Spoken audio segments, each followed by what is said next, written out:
যাদের নাকের মধ্যে মাংস বাড়ে বা পলিপাস হয়, এটা বেশিরভাগ মানুষের এখন কিন্তু নাকে মাংস বাড়ে পলিপাস হয়। অনেকে বুঝতে পারে, অনেকে বুঝতে পারে না। নাকে মাংস বাড়লে বা পলিপাস হলে কি হয় দেখবেন, মানে হঠাৎ হঠাৎ ঠান্ডা লেগে যায়, মানে ঠান্ডার পরিমাণটা এমনিতে ঠান্ডা লেগে যায়, আবার শ্বাস নিঃশ্বাস নিতে কষ্ট হয়। খুবই একটা খারাপ অবস্থা, মানে খুবই একটা খারাপ অবস্থায় যদি নাকে মাংস বাড়ে বা পলিপাস হয়। ভালো করে একটা সহজ উপায় আছে, ঘরোয়া পদ্ধতিতে শিখে রাখেন। ভিডিও দেখলে পুরো বুঝতে পারবেন। ভিডিও দেখলে ইনশাল্লাহ সহজে বুঝতে পারবেন। এটা হলো নাক ফুল গাছ।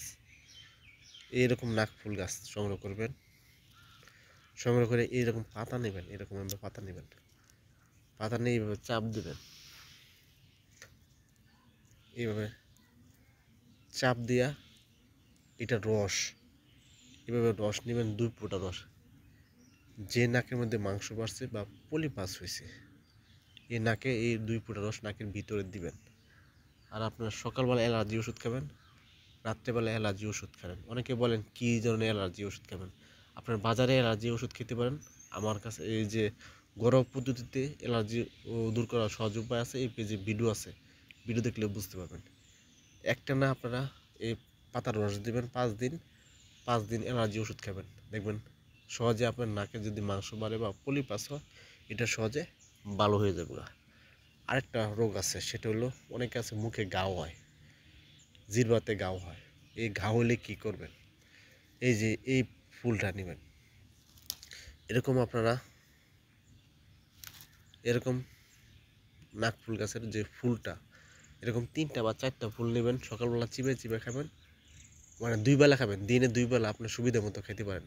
সকালবেলা খাইতে পারেন আর রাত্রেবেলা খাইতে পারেন। 2 বেলা খেলে 3-4 দিন খেলে মুখের ঘাও, জিহ্বাতে ঘাও, এটা সহজে ভালো হইব, একদম ঘরোয়া পদ্ধতিতে।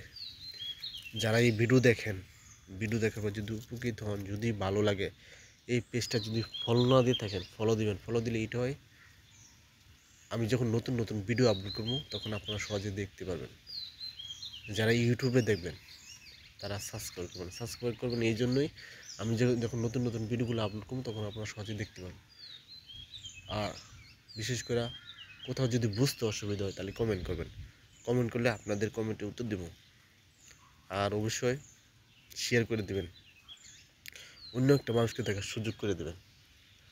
শরীরের যত্ন নেবেন।